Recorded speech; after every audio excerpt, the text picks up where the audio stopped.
સતત 11મા વર્ષે પણ ગુજરાતીઓનો જે ભ્રમિત ગર્વ હતો કે ગુજરાતના વડાપ્રધાન છે એટલે બંને હાથમાં લાડુ છે, ડબલ એન્જિનની સરકાર છે, મોસાળમાં મા પીરસનારી, એવી જે આશાઓ હતી એ તમામ આશાઓ આજે ગુજરાતીઓની ઠગારી નીવડી છે ને 11મા વર્ષે પણ જે ભ્રમિત ગર્વ હતો એ આજે તૂટી ગયો છે.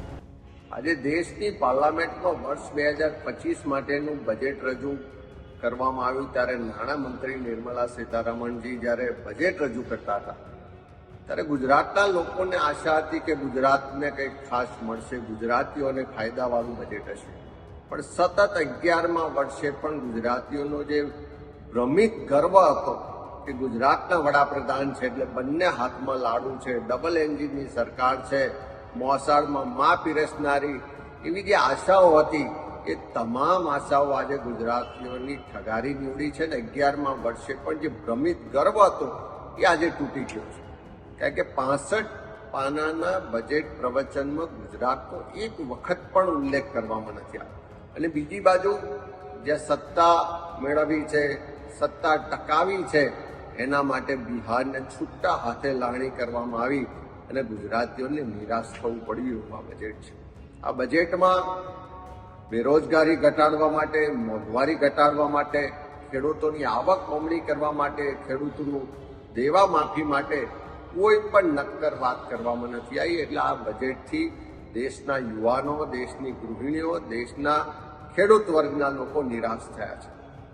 દેશના વિકાસમાં જે જીડીપી છે એ ગત વર્ષની સરખામણીએ જોઈએ તો ઇકોનોમિક સર્વેમાં ગત વર્ષે જે જીડીપી 7% હતો એને ઘટાડીને આ વર્ષે 6.4% કરાયો છે.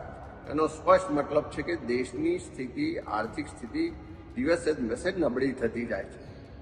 ડોલર સામે રૂપિયો સતત ઘટતો જાય છે અને એનાથી આખા વિશ્વમાં પણ રૂપિયાનું અવમૂલ્યન થઈ રહ્યું છે.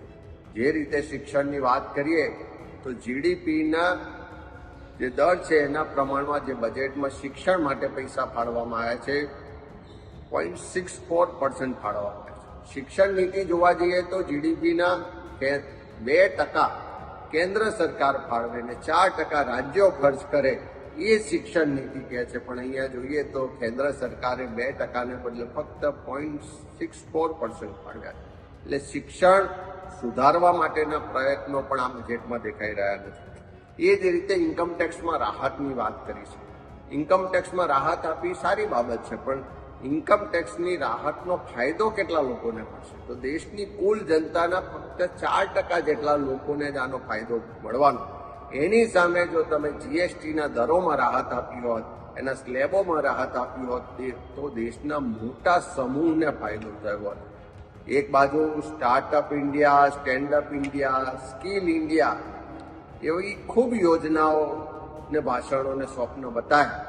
પણ આ વખતના બજેટમાં જોઈએ તો આ બધા જ યોજનાઓ ફક્ત સ્વપ્ન અને ભાષણો અને જાહેરાતો સાબિત થતી હોય એવું લાગે છે.